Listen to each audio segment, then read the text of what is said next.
네, 재판 진행에 앞서서 여러 번 말씀드린 것처럼 중계되고 있음을 미리 말씀을 드립니다.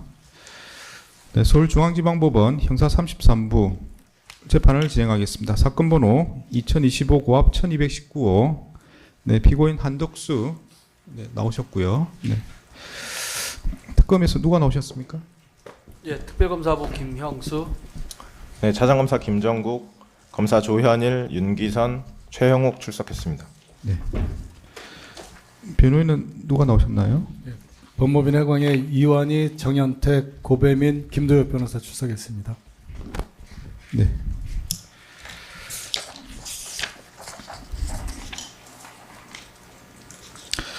네, 저번 기일 11월 10일에는 그 증인신문, 송미령에 대한 증인신문 그리고 검찰 서정조사를 진행했습니다. 네, 혹시 저번 기일과 관련해서 하실 말씀 있으신가요? 없습니다. 없습니다. 네.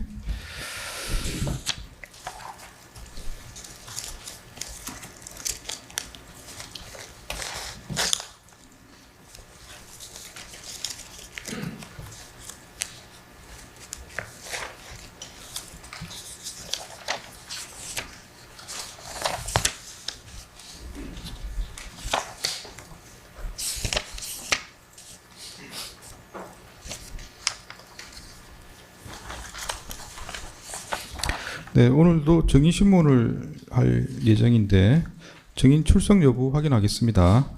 네, 김용현 출석하겠습니까?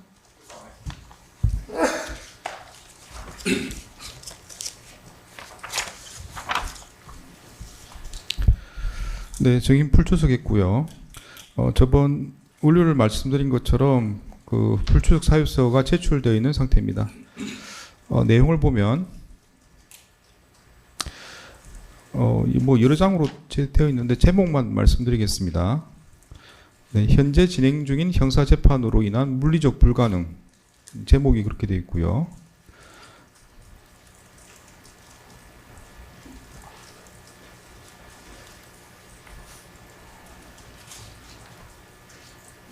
네, 내용은 현재 진행 중인 증인의 재판 일정만으로도 부담이 극심한 상황이므로 타 재판의 증인으로 출석한 것은 물리적으로 불가능하다. 이런 내용으로 되어 있고요. 네, 두 번째 내용은 구속 및 건강상 이유라고 되어 있습니다.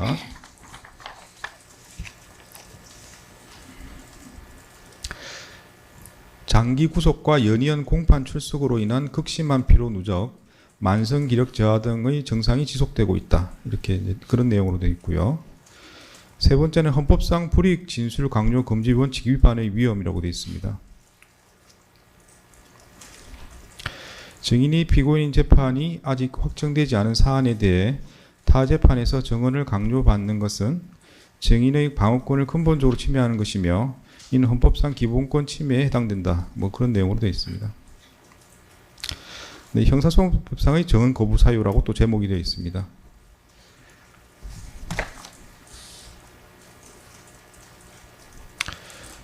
네, 증언 과정에서 증인에 대한 형사 책임이 문제될 소지가 높아 이는 형사소송법상의 증언 거부 사유에 해당한다. 이렇게 되어 있습니다.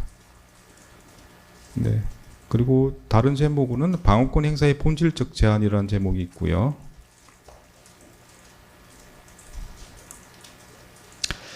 단순한 일정 조율의 문제가 아니라 피고인의 방어권이란 헌법적 기본권의 본질적 침해에 해당한다. 이렇게 되어 있고 결론적으로 이와 같은 상황으로 출석이 실질적으로 어렵다. 이렇게 되어 있습니다.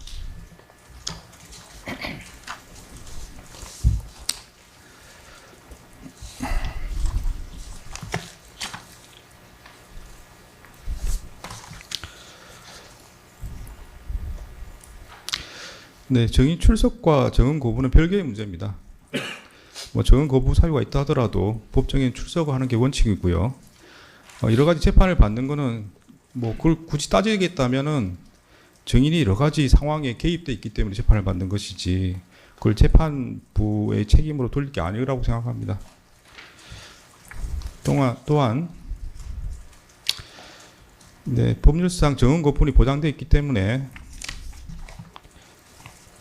뭐 출석을 거부한다는 부분도 말이 안 될 뿐만 아니라 방어권 침해라고 볼 수도 없습니다. 이러한 내용들은 정인 출석을 거부할 만한 정당한 사유에 해당되지 않습니다. 김용현에 대해서는 과태료 500만 원에 처하고 구인영장을 발부하겠습니다.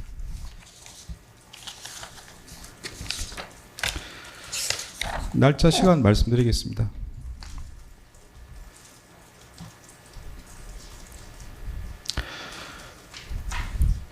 네, 김용현 본인의 재판 일정들을 고려해서 구인 1심은 11월 19일 수요일 오후 2시로 정하겠습니다.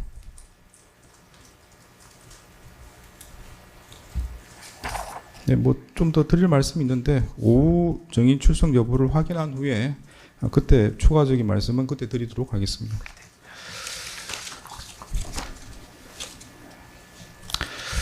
네, 말씀드린 것처럼 오늘 정인 불출석할 경우는 서정 조사를 했으면 한다고 말씀을 드렸고요. 거기에 맞춰서 특검에서 11월 12일자로 서정 조사 계획 의견서를 내신 바가 있습니다. 관련 내용 간략하게 말씀해 주시겠습니까?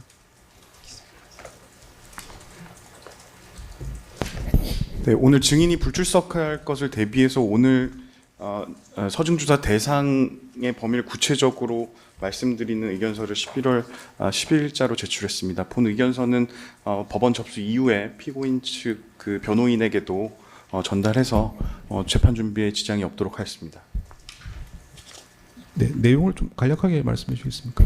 네, 그 서증조사 순서와 관련해서 기본적으로 공소사실 순서에 따라 심리를 희망한다는 기존 의견과 같이 내란 방조 부분과 관련된 나머지 증거들에 대해서 서증조사를 우선 진행하되 이상민과 관련된 증거 부분에 대해서는 아직 증인 신문이 예정되어 있고 조금 진술 부분이 객관적 사실과 부합하지 않는 측면이 조금 있어서 다른 증거와 종합적으로 고려할 필요가 있다는 점에서 오늘 그 부분은 제외하고 우선 나머지 부분들에 대한 증인 서증 조사를 진행하고자 합니다.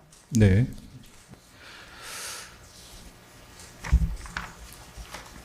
네, 서면 내신 거 보면 이제 구체적인 내용도 쭉 나와 있는데요. 이 내용은 다 변호인들께서 다 확인해 보셨습니까? 네, 특별한 의견 없습니다. 네, 오늘 뭐 진행하는데 특별한 이의는 없으시고요. 네. 네. 그러면 뭐 미리 다 변호인들께도 고지해 주신 걸로 확인이 되기 때문에 바로 진행하도록 하겠습니다. 준비하신 대로 수정 조사 절차를 진행하도록 하겠습니다.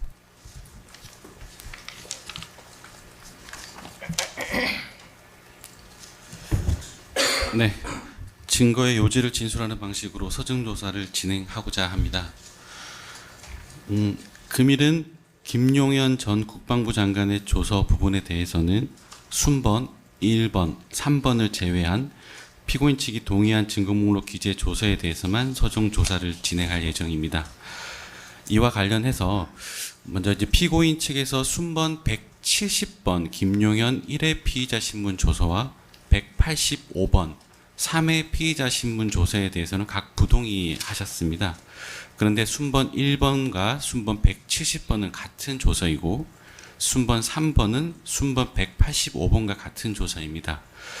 따라서 순번 1번, 3번에 대해서도 변호인 측은 부동의 의견이신지 아니면 기존 의견서 기재와 같이 동의하되 입증 취지 부인이신지에 대해서 향후 말씀 주시면 다음에 진행할 증거 조사에는 이를 반영해서 진행하도록 하겠습니다. 네, 일단 뭐 동의하신 증거로 진행하시는 거죠? 예, 맞습니다. 네. 순번 1, 3번은 제외하고 네, 네, 그렇게 진행하겠습니다. 하시죠.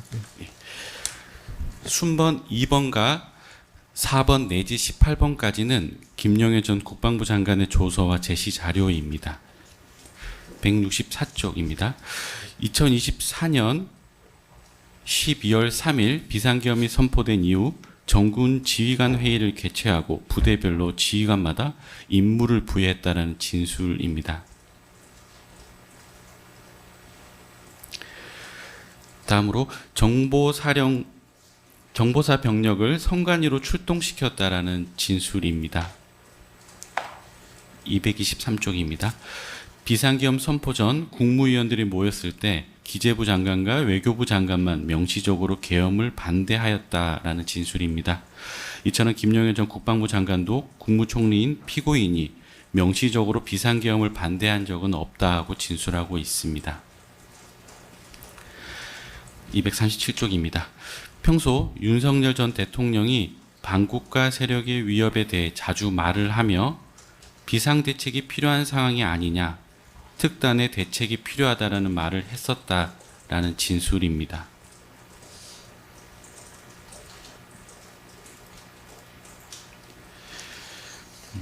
김영일 전 국방부 장관은 5회 조사 시 변호인 교체를 사유로 조사에 응하지 않았습니다. 새로운 변호인이 선임된 이후인 6회 조사부터는 진술 거부권을 행사하였습니다. 다음으로 순번 21번 송미령 농림축산식품부 장관의 조서입니다. 진술 취지는 지난 기일에 증인신문 진행했던 내용과 같은 취지입니다. 582쪽을 보시면 통일부 장관 김영호는 오영주 장관이 회의장에 도착한 이후 이제 11명이 다 찼는데 국무회의를 해야 하나라는 말을 들었다라고 진술을 하였습니다. 진술인도 위와 같은 말을 들은 사실이 있는가요? 라는 질문에 대해 대통령이 집무실에서 나오는 것을 보고 성원이 되니 나오시는구나, 11명이 되는 것을 기다렸구나 라는 생각을 했습니다 라고 대답하였습니다. 다음으로 596쪽을 보면 비상계엄이 해제된 이후인 12월 4일 11시경 국무위원 간담회가 있었는데 송미령 장관과 조태열 전 장관이 피고인에게 그 자리는 국무회의라고 할 수 없다라는 말씀을 드렸더니 피고인이 그런 이야기는 소신껏 하시라라고 했다라는 진술이 있습니다. 순번 22, 23번은 조태영 전 국정원장의 조서와 제시 자료입니다. 628쪽입니다. 비상계엄 선포 전 대통령실에 도착해서 조태열 전 외교부 장관과 함께 집무실에 들어갔을 때 피고인이 조태열 전 장관에게 이게 외교적으로 어떻게 했느냐라고 물어봤다고 진술하였습니다. 다음으로 632쪽입니다. 그날 누군가가 비상계엄을 하기 위해서는 국무위원 심의가 있어야 하고 11명이 와야 된다라고 말을 하는 것을 들었고, 또 누군가 이제 국무위원이 11명이 되었다라는 말을 하는 것을 들었으며, 윤석열 전 대통령이 국무회의 심의를 했다, 발표하러 가야 된다라고 말했다라는 진술입니다. 순번 26번은 유창호 외교부 부대변인의 진술조서로서 비상계엄 선포 이후 상황에 관한 참고 진술입니다. 다음으로 순번 31, 32번은 오용주 전 중소벤처기업부 장관의 진술조서와 참고 자료입니다.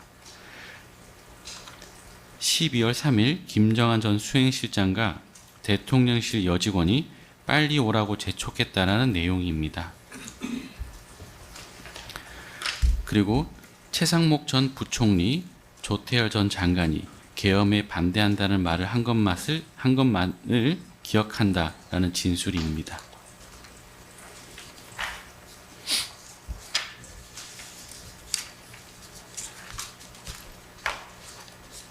네.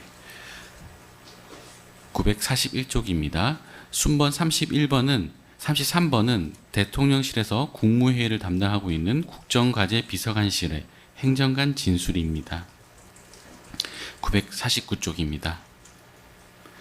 비상계엄 이후인 12월 6일경 행정안전부의 국무회의 담당 부서인 의정 담당관실에서는 대통령실에 연락하여 비상계엄 선포 전에 국무위원들이 모였던 것과 관련된 자료를 보내달라라는 요청을 했습니다. 이에 위 행정관은 강희구 전 부속실장으로부터 받은 자료를 토대로 2024년 12월 3일 비상계엄 선포 관련 국무회의 회의록 관련 자료라고 하면서 시작 및 종료 시간, 개최 장소, 참석자, 안건명, 비상계엄 선포안 등을 기재한 공문을 행정안전부 의정 담당관실에 보내줬습니다. 해당 공문은 순번 96번에 있는 증거입니다. 그 공문에는 비상계엄 선포 전에 국무회의가 있었다라는 내용과 참석했던 국무총리와 국무위원들 명단이 기재되어 있습니다. 그 공문 작성 경위에 관한 행정관 진술이었습니다.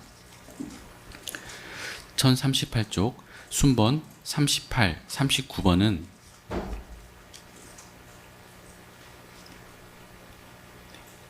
신원식 전 대통령실 국가안보실장의 진술입니다.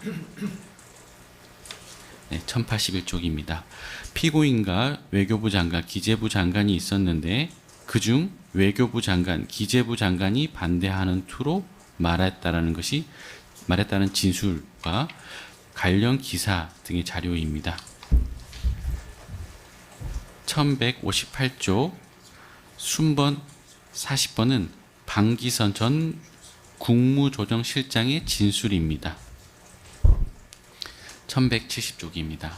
12월 4일 02시경 조금 넘어서 국무위원들에게 용산 국무회의장으로 오시라는 연락을 돌렸다라는 진술이 있고, 그 전에 국무총리실에서 피고인과 함께 있었는데 그때 피고인이 국회에 통고가 되었는지 확인해 보라고 하여 확인해 봤더니 국회에 통고가 되지 않았다고 했다라는 진술이 있습니다.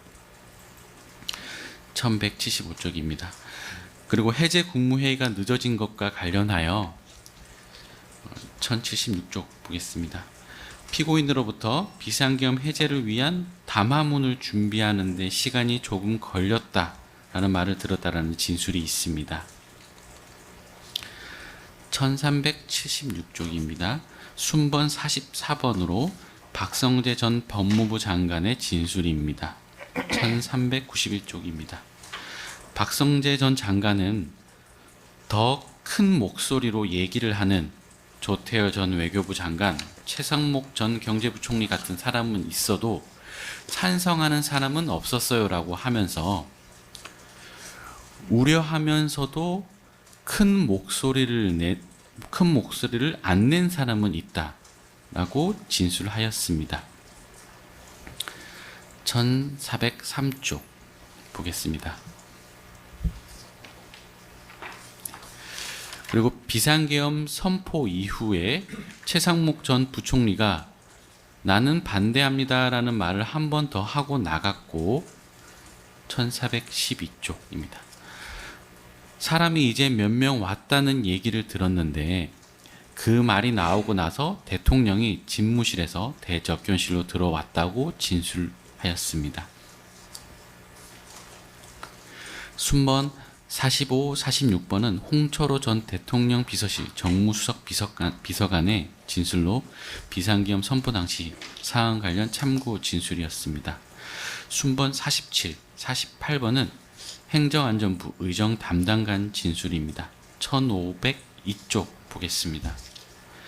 일반적인 국무회의 절차 관련된 진술과 비상계엄 선포 전에 있었던 것은 통상적인 국무회의 절차와는 달랐다라는 진술입니다. 순번 54 내지 57번은 최상무 전 경제부총리의 조서와 첨부 자료인데 지난 길에 서중 조사를 진행했으므로 생략하도록 하겠습니다.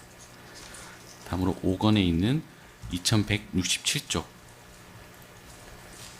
순번 66, 67번 박성재 전 장관의 진술입니다. 2192쪽을 보겠습니다. 국무회의를 해야 한다고 해서 사람들이 오기를 기다리고 있었던 것은 맞다라는 취지로 진술합니다. 2432쪽 순번 77, 78번은 송미령 장관의 진술조서 등으로서 지난 기일 증인신문한 내용과 같은 취지의 진술입니다. 2474쪽을 보면 해제 국무회의에서 비상계엄 선포 전에 국무회의가 있었던 것인지에 관한 논의가 있었는데 피고인이 그 부분에 대해서는 소신껏 얘기하면 된다고 했다라는 진술이 있습니다. 2486쪽입니다. 순번 79, 80번 보겠습니다. 오영주 전 장관의 진술조서로서 앞서 본 31번, 32번 조서와는 같은 취지입니다. 순번 81, 82번은 조태용 전 국정원장의 조서입니다. 앞서 본 22번, 23번과 같은 취지입니다. 2519쪽 보겠습니다. 자신이 집무실에 들어가자 피고인이 외교부 장관에게 외교적으로 이게 어떻겠어요? 라고 물어보았다는 진술이 있고, 당시 국무위원들끼리 이제 국무회의를 해야 하니까 국무위원 과반수가 되어야 한다는 얘기를 했다라는 진술이 있습니다.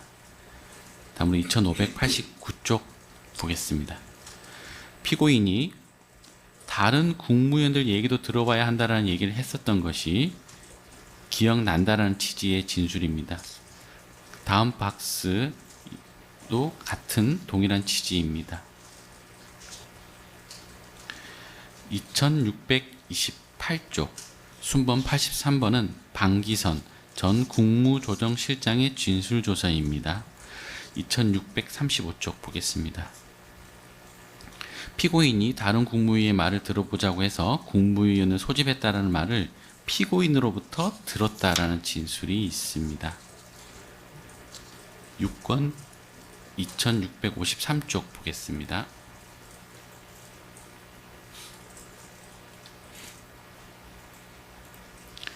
순번 84 내지 87번은 신원식 전 국가안보실장의 진술로서 비상계엄 선포 전후사항 관련 참고 진술입니다. 2709쪽은 순번 88 내지 90번으로 김주현 전 대통령실 민정수석 비서관의 진술로 역시 비상계엄 선포 전후상황 관련 참고 진술입니다. 2730쪽을 보면 김주현 전 민정수석도 22시 10몇 분쯤에 누군가 11명이 다 왔다고 하는 말을 들었다라는 진술입니다.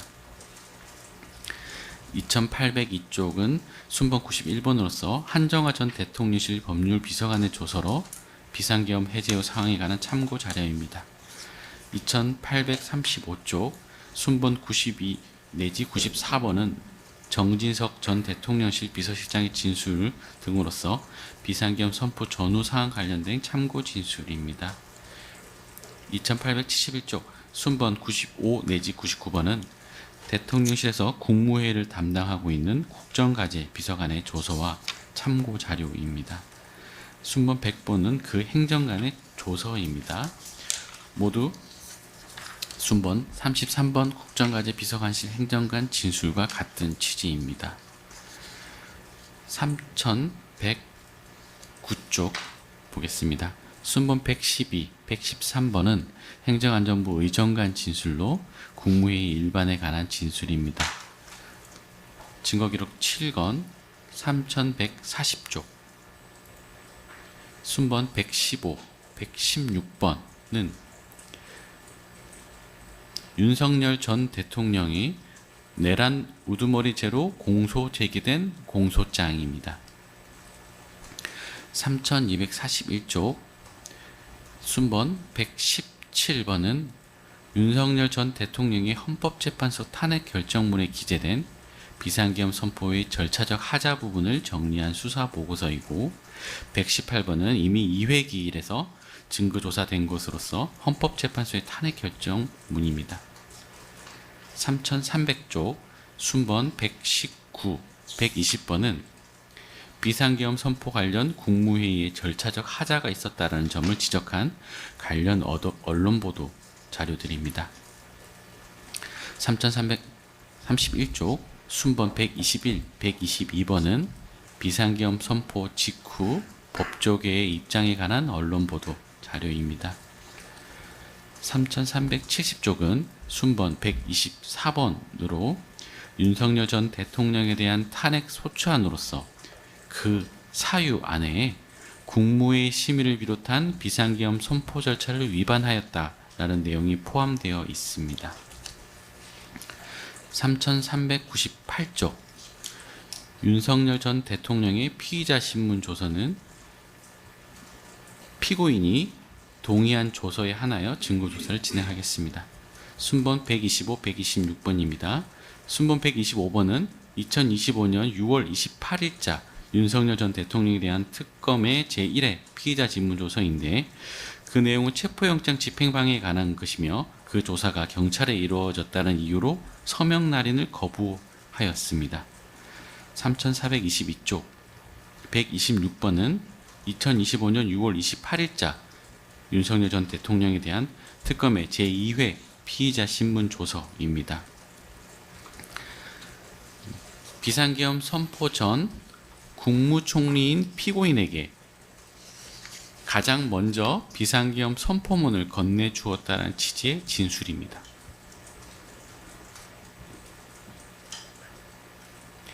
네, 3,445쪽 보겠습니다. 국무위원 전원을 소집한 것이 아니라 의사 정족수를 채우기 위한 국무위원들만 소집했다는 취지의 진술입니다. 3,447쪽입니다. 2024년 12월 3일 비상계엄 선포 당일날 국무위원 등을 소집하는 과정에서 총리인 피고인에게는 윤석열 전 대통령이 직접 전화를 했던 것 같다라는 취지의 진술입니다. 3,448쪽입니다. 피고인이 윤석열 전 대통령에게 비상계엄을 선포하기 위해서는 국무위원들의 의견을 들어야 한다고 건의한 것이 맞냐라는 물음에 윤석열 전 대통령은 국무위원들 오는 대로 의견을 들었다라고 진술하였습니다. 3회 조서인 순번 198번은 앞서 말씀드린 대로 피고인 측 증거 부동의하였으므로 생략하겠습니다. 3,476쪽 순번 128, 129번은 피고인의 통화 내역으로 피고인이 비상계엄 선포 전후 허위공문서 작성과 폐기 시점까지 대통령실, 송민영 장관, 강희구 전 부속실장 등과 통화한 사실을 입증할 자료입니다. 8건 보겠습니다. 3,853쪽입니다.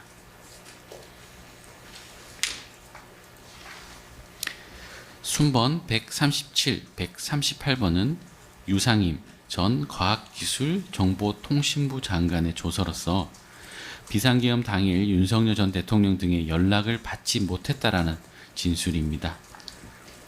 4,100쪽 순번 146번은 김주현 전 민정수석의 조서로서 88 내지 90번과 같은 취지입니다.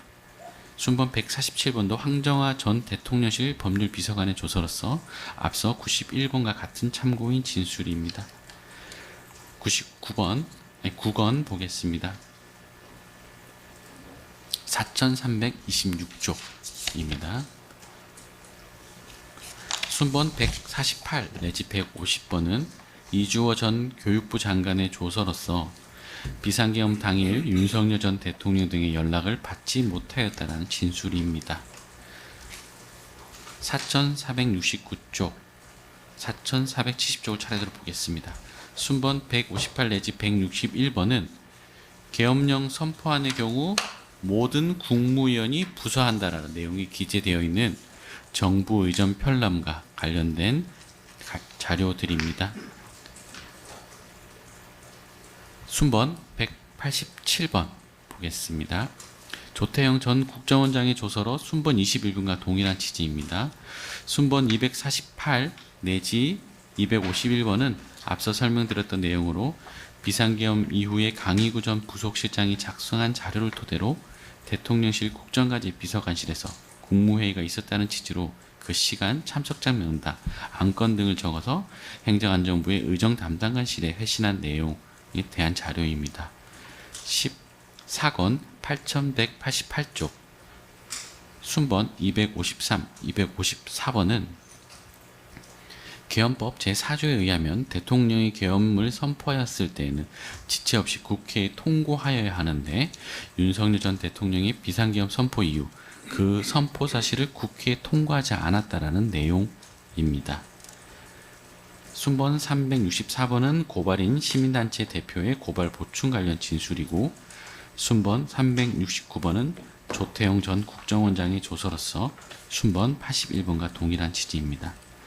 순번 373 내지 376번은 피고인 및 국무위원들의 전화번호를 확인한 자료입니다. 25건 13,693쪽 보겠습니다. 순번 380 내지 383번은 피고인이 사용하는 휴대전화의 통화 내용 이를 분석한 수사 보고서로서 피고인은 비상계엄 당일 20시경 윤석열 대통령으로부터 전화를 받았다라고 진술하였으나 그 무렵 윤석열 전 대통령과의 통화 내용은 확인되지 않습니다. 따라서 피고인은 계엄 직전 윤석열 전 대통령과 텔레그램, 시그널 등 보안성이 높은 메신저 애플리케이션을 이용하여 통화하였을 가능성이 높습니다. 또한 피고인은 비상계엄 선포 직후 대통령실에서 정부 서울 청사로 복귀하면서 23시 11분경 추경호 국민의힘 원내대표로부터 전화를 받아 7분 32초간 통화한 사실이 확인됩니다.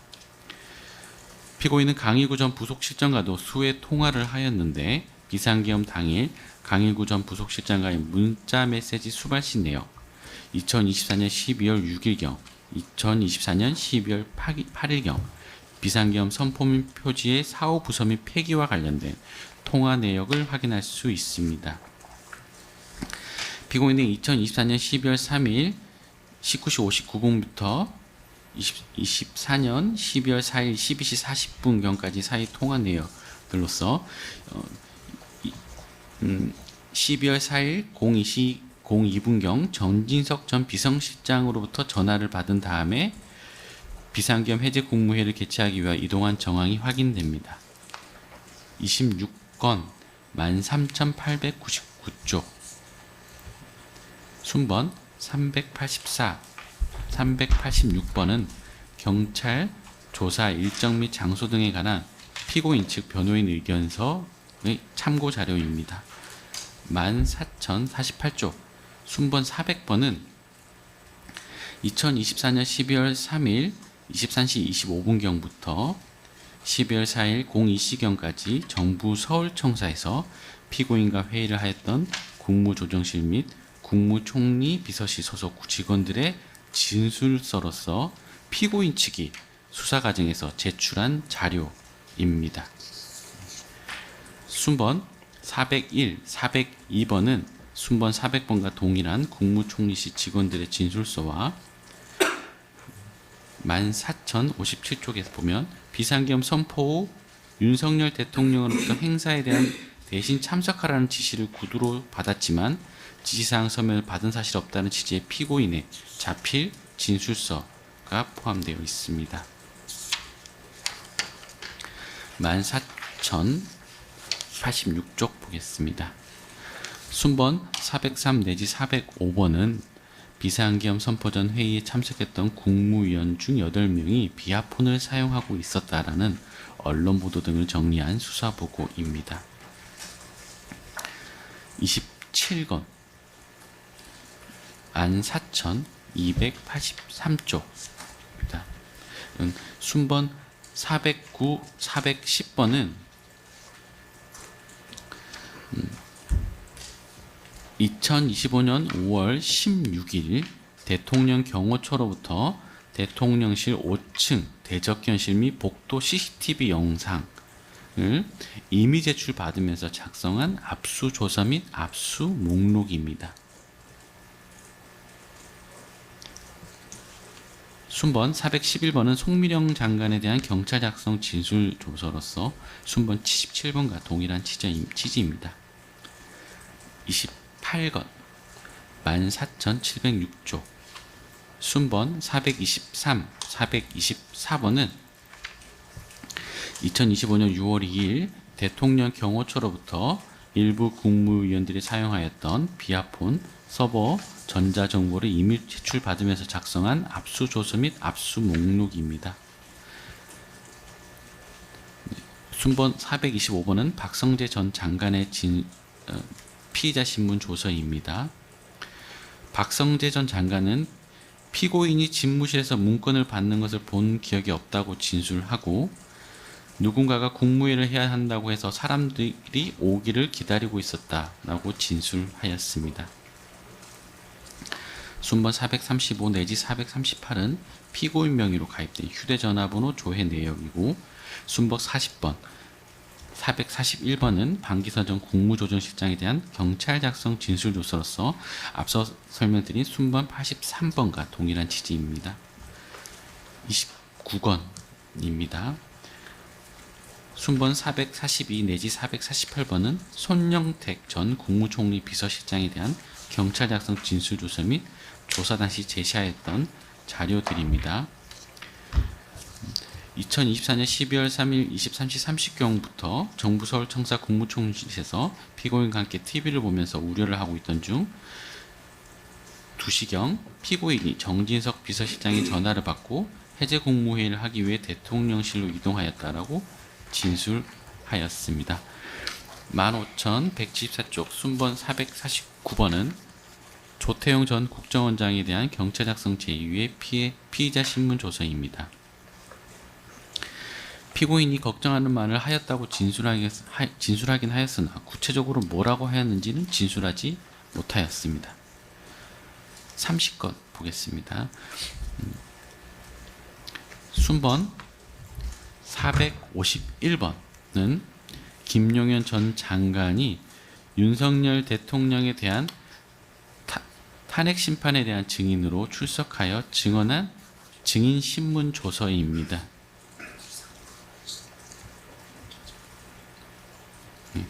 15,410쪽은 김용현 전 장관이 2024년 12월 3일 비상계엄 선포 전 대통령 집무실에서 피고인에게 비상계엄 선포문을 주었고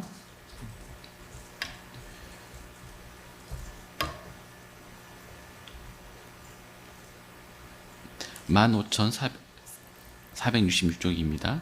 김용현 전 장관이 기재부 장관, 외교부 장관, 경찰청장에게 지시사항 문건을 준 이외에 피고인에 대한 지시사항 문건도 작성하여 교부하였다는 취지로 증언하였습니다. 15,526조 순번 453번은 이상민 전 장관이 윤석열 전 대통령에 대한 탄핵 심판의 증인으로 출석하여 증언한 증인 신문 조서입니다. 이상민 전 장관은 비상계엄 선포 당일 지시사항이 적힌 문건을 받은 사실은 없으나 집무실에서 책상에 놓인 단전단수 지시 문건을 우연히 보았다는 취지로 증언하였습니다. 순번 455번은 피고인이 윤석열 전 대통령의 탄핵 심판에 증인으로 출석하여 증언한 증인신문 조서입니다. 저는 계엄 선포 당일 대통령실에서 계엄과 관련된 문건을 보거나 받은 기억이 없습니다. 라고 증언하고 이어서 저는 특별한 문건을 받은 사실이 없습니다. 라고 증언하고 계속하여 이상민 행안부 장관에게 김용현 전 장관이 이 문건을 주는 것 그런 것을 본 적이 없습니까? 라는 질문에 문건 주는 것을 보지 못했습니다. 라고 증언한 사실이 확인됩니다. 이는 대통령실 CCTV에서 확인되는 내용과 상반되는 것으로서 피고인이 위증하였다라는 취지입니다. 순번 458번은 윤석열 전 대통령의 비상계엄 선포 담화문 전문이 실린 언론 보도입니다. 다음으로 31건 보겠습니다. 16,224조 순번 462번은 시민단체 등에서 고발한 고발장에 첨부된 서류로서 계엄 관련 언론 보도 등이 포함되어 있습니다. 순번 464번 역시 고발장에 첨부된 서류로서 계엄 당시 국회 상황 등에 관한 언론 기사입니다. 16,394쪽 순번 466번은 2025년 7월 2일자 언론 기사로서 피고인이 계엄 선포 이후 정부 서울 청사로 돌아가 국무조정실장을 상대로 국무회의 의결 종족수 등을 확인했다는 내용에 관한 방기선 국무조정실장의 진술 등이 포함되어 있습니다. 순번 467번은 남영기 전 국무 2차장에 대한 특검 작성 진술 조서입니다. 피고인이 비상계엄 선포 후 23시 30분경 정부 서울청사로 돌아왔을 때 말을 거의 하지 않았고 방기선 전 국무조정실장이 행정안전부 차관, 국방부 차관 등에게 전화를 하여 국회 통고 여부를 확인한 사실이 있다는 취지로 진술하였습니다.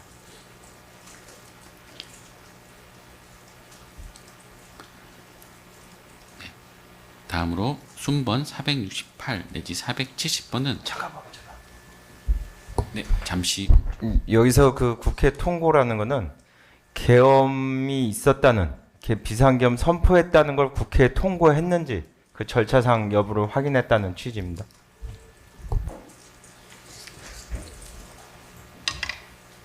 네, 순번 468 내지 470번은 홍철호 전 대통령 비서실 정무수석 비서관에 대한 특검 작성 진술 조서 및 제시 자료입니다. 16,702쪽에 보면 비상계엄 선포 전 피고인이 다른 국무위원들에게 대통령에게 비상계엄을 하지 못하도록 말해라고 하는 것을 보지 못하였고 피고인은 조용히 앉아 있었다라고 진술하였습니다. 순번 471번은 김종문 전 국정조정실 1차장에 대한 특검 작성 진술조서입니다. 비상계엄 선포 이후 피고인의 지시에 따라 국회 통고 여부에 관하여 확인하였다는 것 같다는 취지로 진술하였습니다. 16,757쪽 순번 472번은 방기선 전 국무조정실장에 대한 특검 작성 진술조서입니다. 비상계엄 선포 이후 국무총리실에서 피고인이 계엄을 선포하려면 국무회의 심의를 거치도록 되어 있는데 심의가 뭐냐? 과반수 찬성이냐? 라고 물어보았고 피고인의 지시로 국회 통고 여부를 확인하였다라는 취지로 진술하였습니다.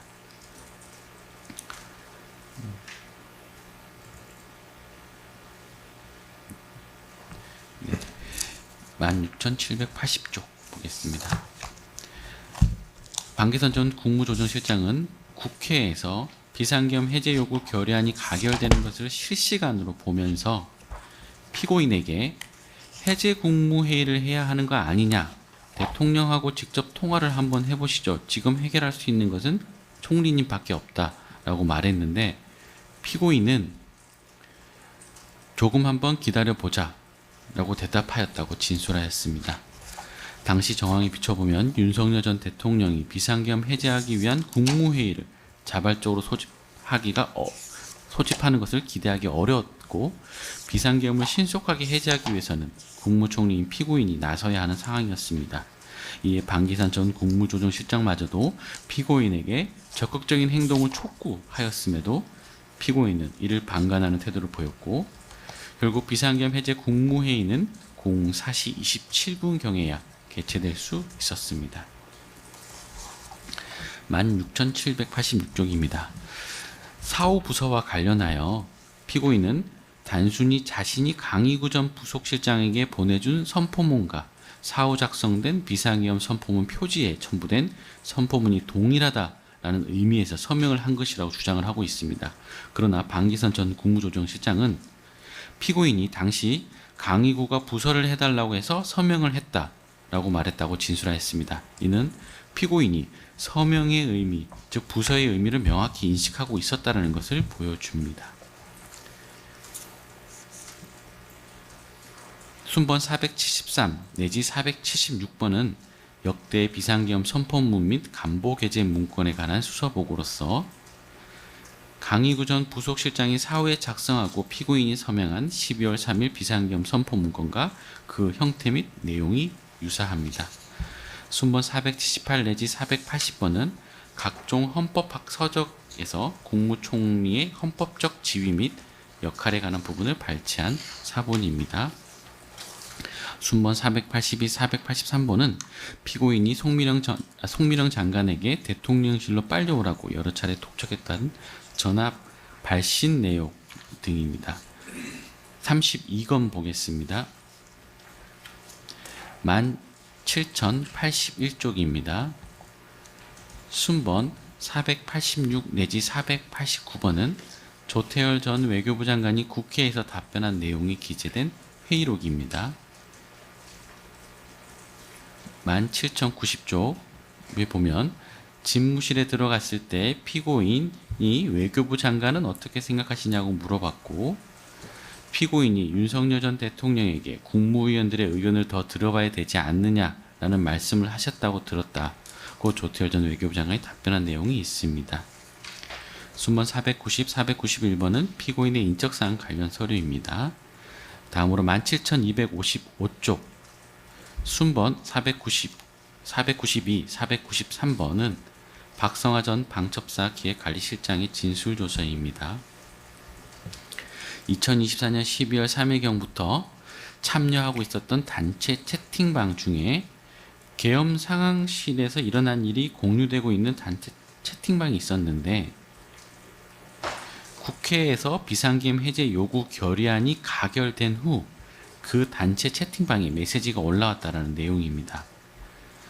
그 메시지는 상황을 중계하는 방식의 메시지였는데 윤석열 전 대통령이 국회의원부터 잡으라 했는데 뭐 한 거냐라고 하면서 이에 김용현 전 장관이 인원이 너무 부족했다라고 했고 다시 윤석열 전 대통령이 그건 핑계에 불과하다고 하더니 국회에서 의결했어도 새벽에 비상계엄을 재선포하면 된다라는 메시지가 올라왔다는 내용입니다.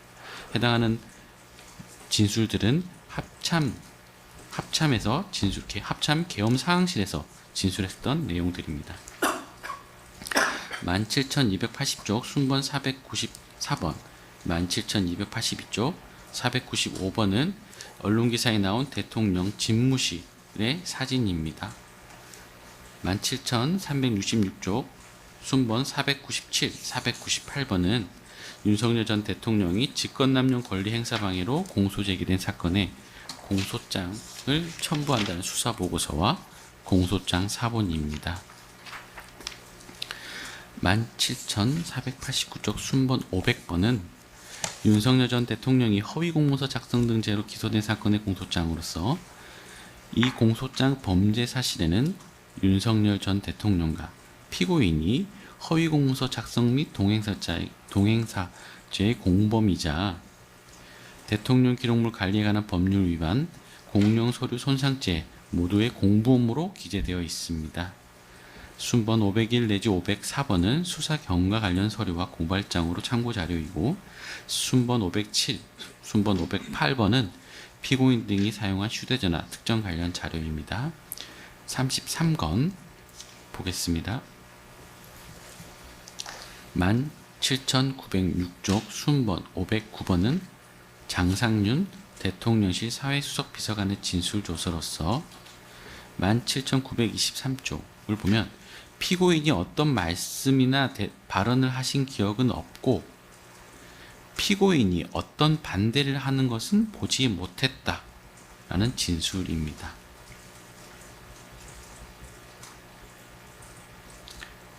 순번 510 내지 518번은 강희구 전 부속실장의 휴대전화 등 압수 관련 서류이고 순번 524 내지 530번은 피고인의 휴대전화 등 압수 관련 서류입니다. 18,076쪽 순번 535번은 이기정 전 대통령 비서실 의전비서관의 진술조서입니다. 국회의 비상계엄 해제 요구 결의안 의결 이후에 피고인이 걱정해야 하던 모습이 기억난다는 취지로 진술을 했습니다. 순번 536번은 김영수 전 국무 1차장의 진술조서로서 비상계엄 선포 이후 총리실에서 피고인과 함께 있을 때 일에 대한 참고 진술입니다.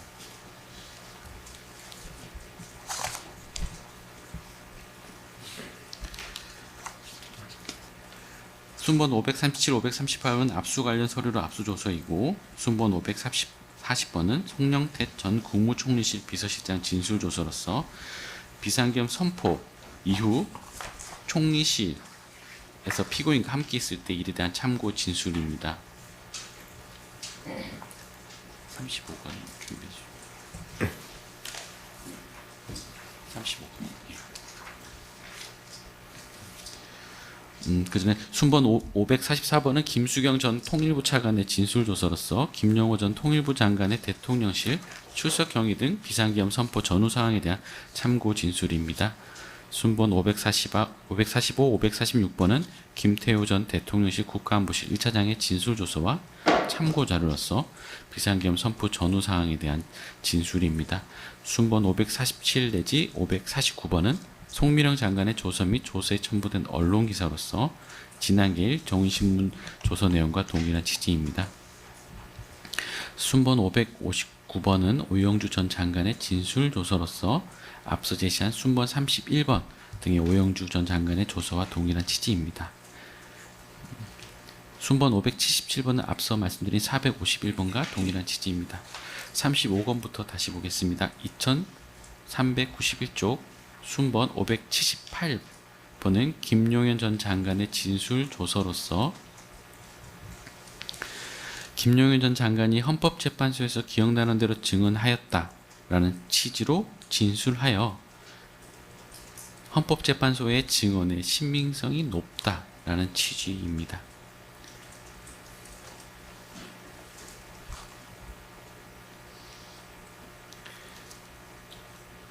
네, 다음으로 순번 579번은 2025년 3월 24일자 피고인에 대한 헌법재판소 탄핵 결정문으로서 비상계엄 선포의 절차적 정당성을 부여하기 위하여 국무회의 소집을 건의하는 등 적극적 행위를 하였다는 등의 인정할 증거나 객관적 자료를 찾을 수 없다는 취지로 기재가 되어 있습니다. 근데 이는 새로운 증거인 대통령실 CCTV 영상, 관련자들의 진술 등이 제출되기 전에 헌법재판소의 결정문이란 취지입니다. 참고로 당시 헌법재판소 재판관이 최근에 대통령실 CCTV 영상을 확인하였다면 결론이 달라졌을 것이라는 취지의 강의한 내용이 언론에 보도되기도 하였습니다. 순번 580번 주진우 서울시경 경비부장의 진술조서로서 국회 경력, 배치 등 폭동 관련 진술조서이고 순번 581 내지 591번은 김한수 행정안전부 의장관의 진술조서 및 참고자료로서 국무회의 일반적 절차, 비상계엄 선포 당시 국무회의 회의록이 작성되지 않은 사실 등에 대한 진술 자료입니다. 네, 그 화면으로도 같이 제시를 해주시기 바랍니다. 네, 해당하는 부분은 간략하게 요지를 진술. 아, 요지로 하시겠습니까? 네, 혹시 변호인께서 이의가 있으시면 말씀하십시오. 네. 순번 619번, 620번은 국회 군경 봉쇄, 국회 침투 등을 촬영한 언론 보도 자료 등입니다. 순번 621, 622번은 2024년 9월경 계엄령 준비설 등에 대한 피고인 김용현 전 장관의 진술 등을 보도한 뉴스 기사 자료입니다. 순번 630, 631번은 방조 관련 판례 참고 자료입니다. 순번 632번은 피고인 측의 변호인 의견서로서 참고 자료입니다. 순번 633번은 피고인의 병제 검역 등 자료입니다. 그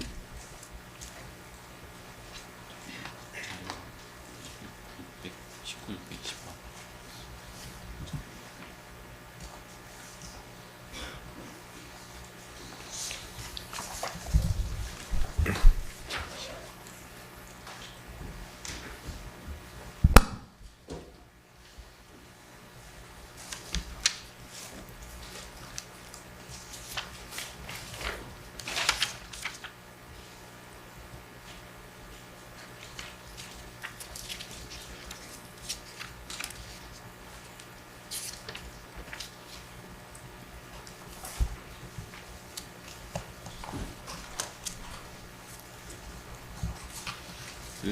순번 619, 620번은 당시 국회 군경 봉쇄, 국회 침투 등을 촬영한 언론 보도 자료인데 5분 정도 되는 영상입니다. 해당하는 영상을 재생하는 방식으로 제시를 하겠습니다. 네, 순번 몇 번인가요?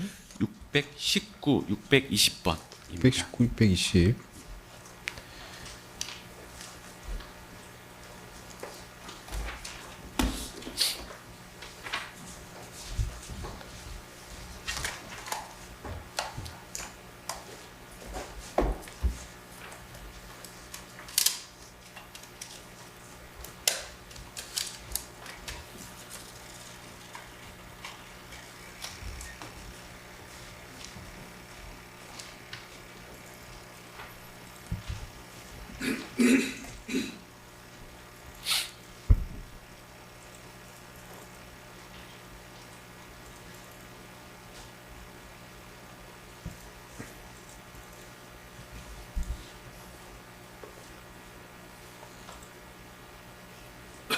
친애하는 국민 여러분, 저는 북한 공산 세력의 위협으로부터 자유 대한민국을 수호하고 자유 헌정 질서를 지키기 위해 비상계엄을 선포합니다. 저를 믿어 주십시오. 감사합니다.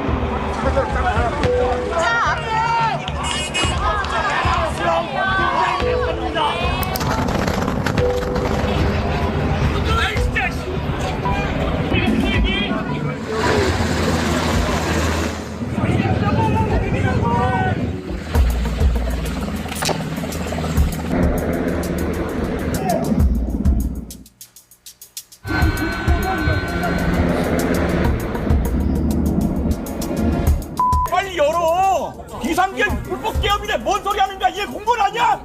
어떤 X한테 명령받은 끼리를 노리네.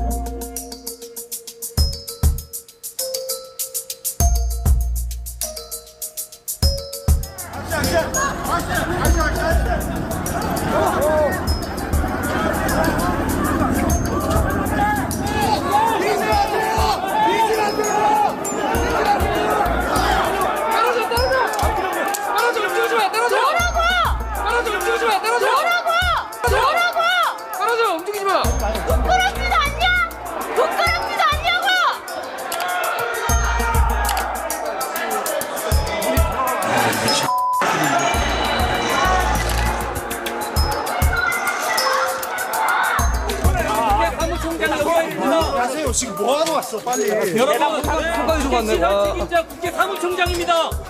국회 사무총장의 허가 없이 절대 단한 명도 나올 수 없습니다. 국회 사무총장으로 온 겁니까?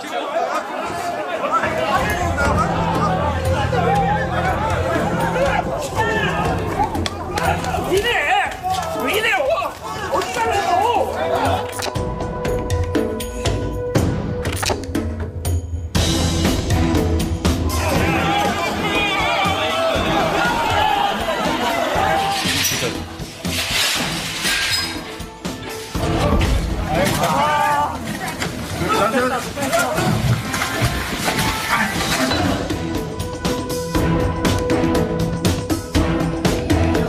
자, 이제 세워 올려.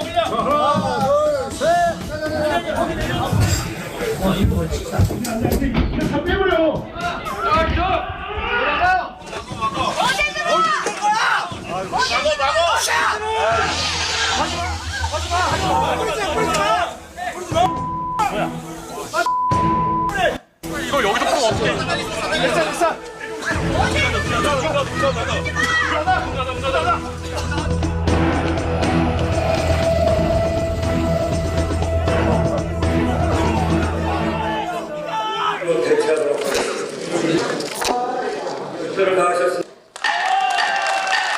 안녕하세요. 그런데 찍지 마세요. 찍지 마세요.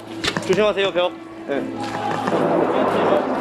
계엄령이 해제됐고 지금 하신 행위는 전부 다 기물파손이기 때문에 기물파손이기 때문에 전부 다 법적 조치할 겁니다. 전원 다 철수하셨는데 아직 남아있는 분들은 뭔가요? 거예요. 네, 철수 확인됐습니다. 네. 이동해 주세요. 이동해 주십시오.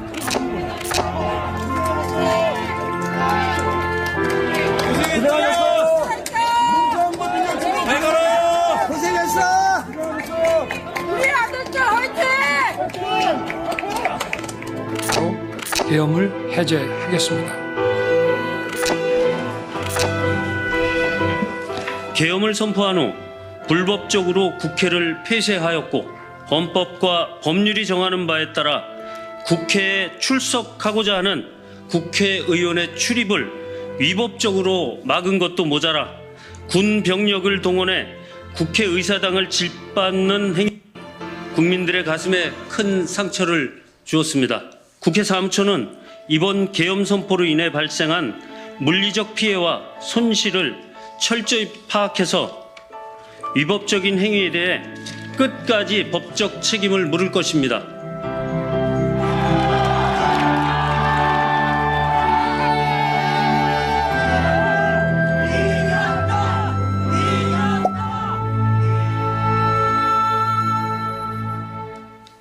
네, 이상으로 서증 조사를 마치겠습니다. 네, 서정 조사와 관련해서 혹시 뭐 의견이나 이의가 있으시면 지금 말씀하시죠. 특별한 건 없습니다. 네, 그럼 기존에 저번 기회에 말씀하신 것처럼 나중에 종합해서 의견을 말씀하실 예정입니까? 네, 저희들 생각으로는 나중에 어차피 최종 변론을 할 때 저희들 자료를 준비해서 할 것이기 때문에 그때 종합해서 하면 될 것으로 충분한다고 생각합니다. 네, 알겠습니다.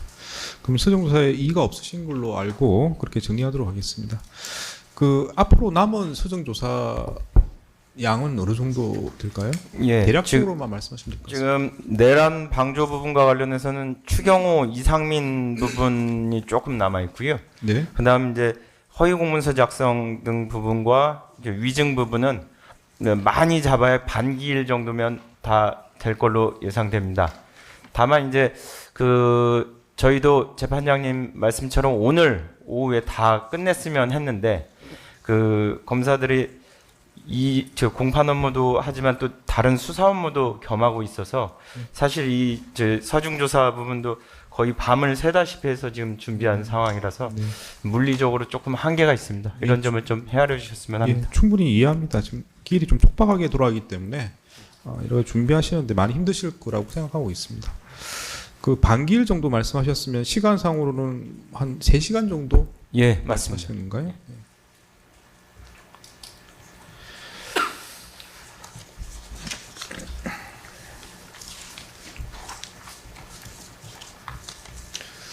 네, 그럼 뭐 몇 가지 더 말씀을 드리겠습니다.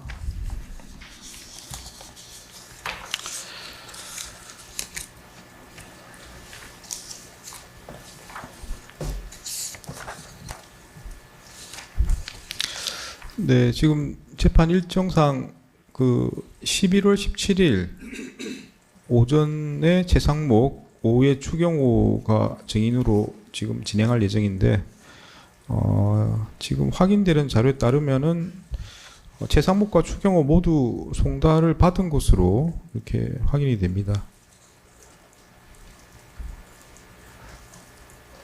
그래서 소환장이 송달된 상태로 확인이 되고 따라서 일단 11월 17일에 출석하는지 여부에 대해서 지켜보도록 하겠습니다.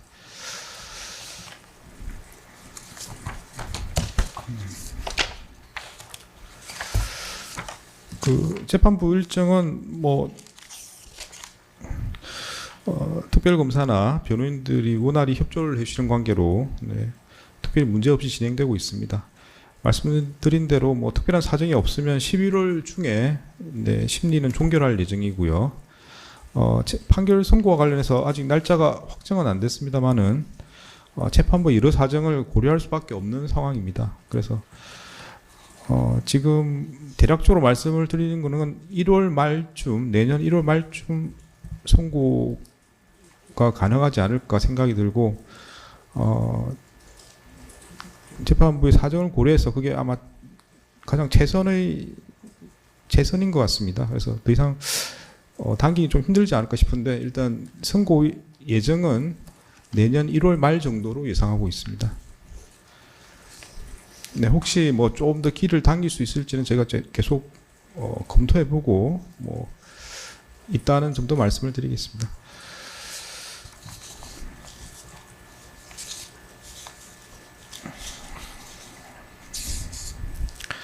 네, 지금 구인영장이 지금 이제 2명이 돼서 한 명은 발부가 됐고요. 한 명은 오늘 불출석으로 발부할 예정인데 뭐 집행될 거라고 생각합니다. 근데 만약에 혹시나 뭐 그렇지 못한 사정이 생기면 그게 맞추어서 어떤 조치를 취할지도 검토 중입니다. 일단 구인영장이 혹시나 집행이 안 되면 그에 따라서 정확한 상황을 파악할 필요가 있다고 생각이 됩니다. 따라서 혹시나 구인영장이 집행이 안 되면 구인과 관련된 구치소 책임자를 불러서 구체적인 사정에 대해서 확인하겠습니다.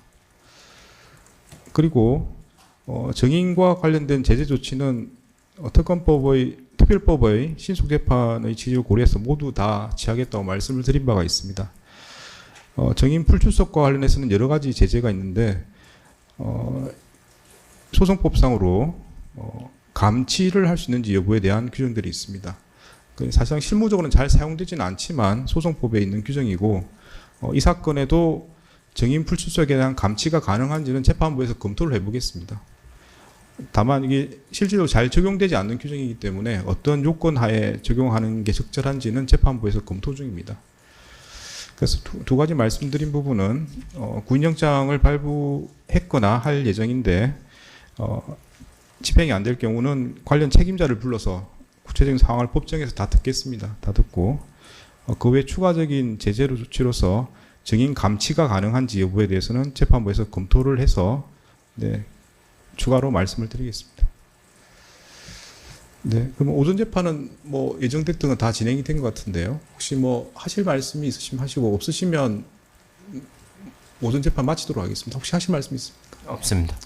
변호인 어떻습니까? 없습니다. 네, 그럼 오전 재판 여기서 마치겠습니다. 오후 2시에 증인 출석 여부를 재판을 열어서 증인 출석 여부를 확인하도록 하겠습니다. 네, 오전 재판 마치겠습니다. 네, 오후 재판 진행하겠습니다. 혹시 뭐 오전에 참석하지 않으셨다가 오후에 오신 분 있으신가요? 네, 특별히 없으시죠? 네. 오후 재판에 특검 측에서는 네.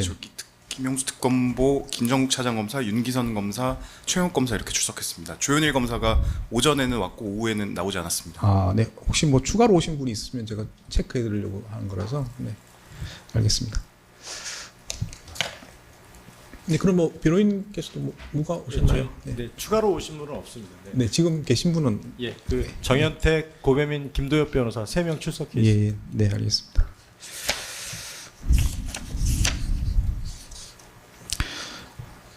네, 오후에도 증인 신문이 지금 예정돼 있는데 뭐 출석인지 확인해 보겠습니다. 네, 윤석열 증인. 네.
네, 기존에 저번 기회에 말씀드린 것처럼 윤석열이 불출석 사유서 제출한 바는 있습니다만은 불출석을 정당화할 만한 사유는 아니라고 판단이 됩니다. 그래서 이에 따른 제재 조치 뭐 달리 지급할 이유가 없기 때문에 과태료 500만 원과 구인영장을 발부하겠습니다. 네, 구인할 일시는 11월 19일 수요일입니다. 오후 4시에 구인하도록 하겠습니다.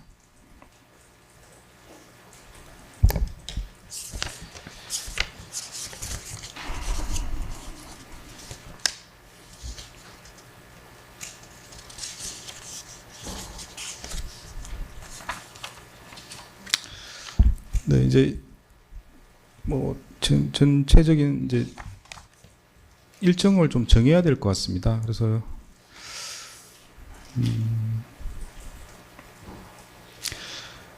네, 11월 17일은 지금 10시에 재상목, 2시에 추경호가 돼 있는데 오전에 말씀드린 것처럼 이제 다 소환장을 받은 것으로 되어 있습니다.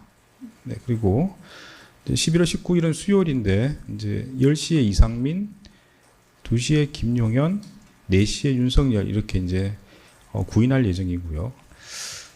그래서 남은 절차는 그 외에는 이제 그 검찰의 서정조사 3시간 정도 말씀하셨던 거 제가 기억이 나고요.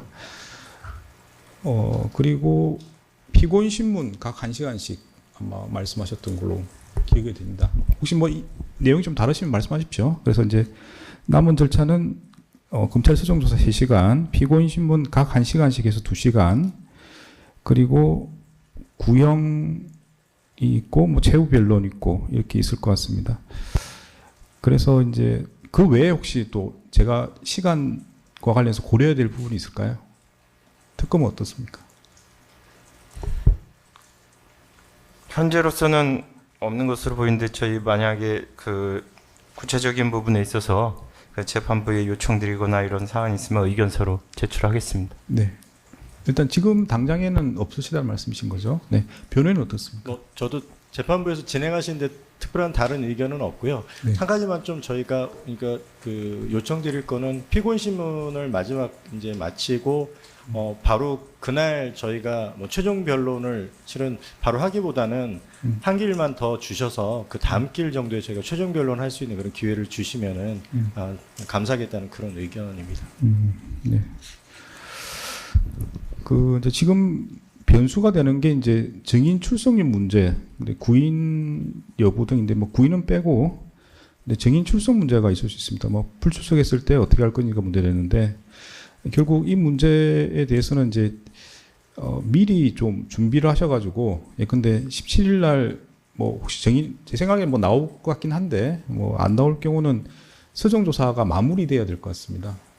예, 그렇게 준비하겠습니다. 예, 그래서 이제 오전에 이제 여러 가지 좀 상황을 특검에서 말씀을 하셨는데 충분히 상황은 이해가 됩니다. 그래서 그 일정상 17일 정도는 서정조사가 마무리되는 게 맞지 않을까. 증인이 출석 안 했을 때는 네 말씀을 드립니다. 그래서 17일 증인 신문이 예정이긴 한데 혹시 증인 불출석 시에는 그 검찰 서정조사가 마무리될 수 있도록 좀 준비해 주시면 좋을 것 같습니다.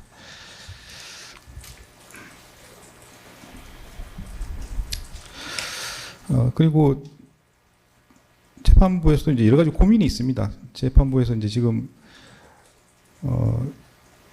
12.3 비상계엄이 지금 거의 1년이 다 돼가고요. 그래서 뭔가 좀 판단이 필요하다는 사정도 있고 또 한편으로는 또 이 증인 소환 절차가 적절하게 더 진행되어야 되는 것이냐 뭐 이런 점에서도 고민 중입니다. 그래서 근데 이제 일단 저희 기본적인 입장은 저희가 이제 여러 차례 말씀드린 것처럼 이제 11월 중에 심리를 종결하는 걸 목표라고 뭐 제가 한 2번 말씀드린 것 같습니다.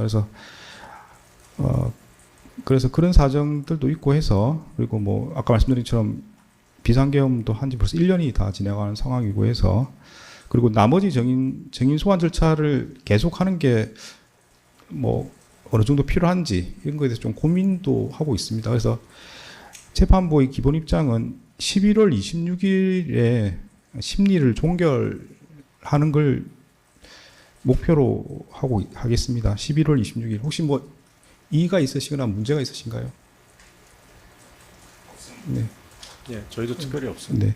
그래서 11월 26일 수요일 날 심리 종결 기존에 말씀드린 것처럼 11월 중에 심리 종결을 위해서 11월 26일 심리 종결을 하고자 합니다. 그리고 판결 선고와 관련해서는 이제 심리가 계속 늘어지면 선고도 계속 뒤로 밀려갈 수밖에 없는데 11월 26일 날 심리 종결하고요. 오전에 말씀드린 것처럼 1월 말인 1월 21일 네, 수요일입니다. 또는 1월 28일 또 여기도 수요일입니다. 그래서 1월 21일이나 1월 28일 수요일 날 선고를 할 예정입니다. 시간은 오후 2시로 진행할 예정이고요. 다만 이 재판이라는 게 사실 뭐 여러 가지 변수나 예상치 못한 일들이 벌어집니다. 그래서 저희가 말씀드린 건 항상 이제 저희가 뭐 그렇게 하고자 예정을 한다든지 목표로 삼는다는 걸 미리 말씀을 드리고요. 실제로 재판을 진행하거나 판결 선고하는 과정에서 예상치 못한 일들이 벌어진 경우가 간혹 있습니다. 그래서 일단 재재판부는 이런 목표로 진행을 하고 있음을 말씀을 드립니다. 그래서 심리 종결은 11월 중인 11월 26일 종결을 목표로 하고 판결 선고는 1월 21일 오후 2시나 1월 28일 오후 2시에 선고할 예정입니다.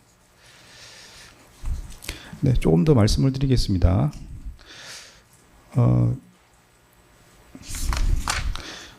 저번 기회에 말씀드린 것처럼 서정 조사가 마무리된 부분에 한해서 법원에 제출해 주시기 바랍니다. 제출해 주시고 저번 길도 그렇고 이번 길도 그렇고 이제 서정 조사할 때 시나리오를 보시고 쭉 하셨는데 시나리오도 좀 같이 제출해 주시면 저희가 기록 검토하거나 메모할 때 좀 도움이 될 것 같습니다. 그래서 저번 길 시나리오하고 이번 길 시나리오 뭐 양이 어떤지는 잘 모르겠는데 참고 자료로 제출해 주시면 제가 기록을 같이 보면서 정리하는 데 도움이 될 것 같습니다.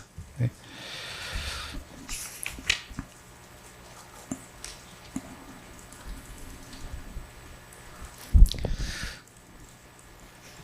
네, 그리고 11월 17일 소환된 증인들 불출석할 때는 저희 재판부에서 적절하게 제재 조치를 취할 예정입니다. 다만 이제 종결도 말씀을 드렸기 때문에 그런 걸 고려해서 제재 조치를 할 수밖에 없는 상황이고요. 네, 11월 19일 예정된 구인 예정인 증인과 관련해서는 뭐 구인 집행이 될 걸로 예상이 됩니다만은 집행이 안 될 때에는 말씀드린 것처럼 오전에 말씀드린 것처럼 그 구치소 측에 집행 담당자가 나와서 왜 집행이 안 되는지 적절하게 설명할 필요가 있다고 생각이 듭니다. 그래서 임의로 출석하는 게 제일 좋을 것 같고요. 혹시 그게 안 되면 특검 쪽에서 구치소 집행 담당 직원을 확인해 주시면 저희가 소환을 해서 뭐 다는 못하더라도 주요 사항에 대해서는 확인해 보겠습니다. 그래서 그 부분도 좀 검토해 보시고 임의로 출석을 하게 하거나 이제 구인된 증인이 안 나올 때를 말씀드린 겁니다. 안 나올 때는 구치소 담당 뭐 간부 직원을 임의 출석하게 하시거나 아니면 그 인적 사항을 확인해 주시면 저희가 소환을 해서라도 이 법정에서 그 상황에 대해서 파악해 보도록 하겠습니다.